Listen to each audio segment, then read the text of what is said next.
पूजा किसे कहते हैं, उपासना किसे कहते हैं, साधना किसे कहते हैं, पता है आप? अरे भाई, जो काम जो क्रिया भगवान के लिए हो वही पूजा है। समझ में आई?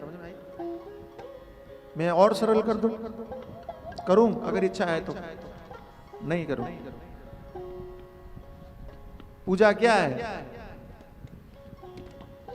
घर में झाड़ू लगाते हैं, बोलिए बोलिए बोलिए, मस्ती के साथ बोलिए। घर में झाड़ू, आप नहीं, इनसे पूछ रहा हूं। अरे कहीं ऐसा तो नहीं है आपसे लगवाते हैं?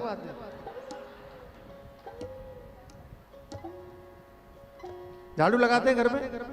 लगाते हैं, ठीक है ना? झाड़ू पोंछा लगाते हैं।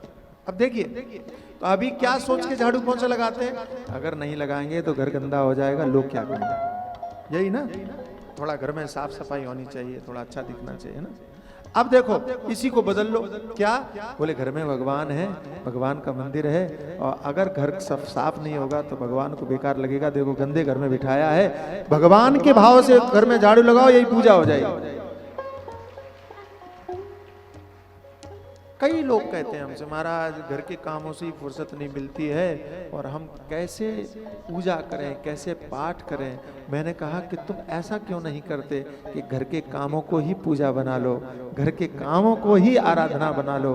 भगवान के निमित्त सारे काम करने ले। भोजन बनाते हो, खुद खाते हो ना, और भोजन बनाओ कि भगवान को भोग लगाना है, प्रसाद हम पाएंगे, बस इस दृष्टि से भोजन बनाओ। भोजन बनाना तुम्हारी पूजा हो जाएगा।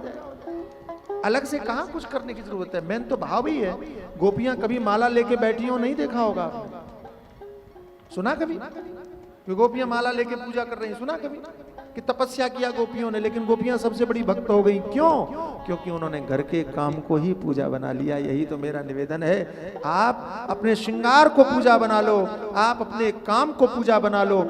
काम पूजा, देखो दो बातें, एक है कर्म ही पूजा है। आपने ट्रकों में लिखा हुआ देखा होगा,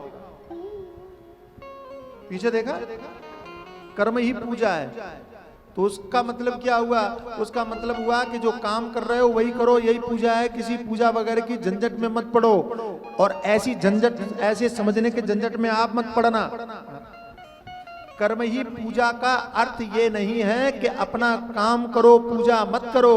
कर्म ही पूजा का अर्थ है कि काम को भगवान का काम समझ करके करो, तो वही पूजा हो जाएगा। काम को भगवान से जोड़ दो। आप भगवान के नौकर बन जाओ, आप भगवान के कर्मचारी बन जाओ, आप भगवान के सेवक बन जाओ। यही अर्थ है और यही भाव है। इतना ही समझना है।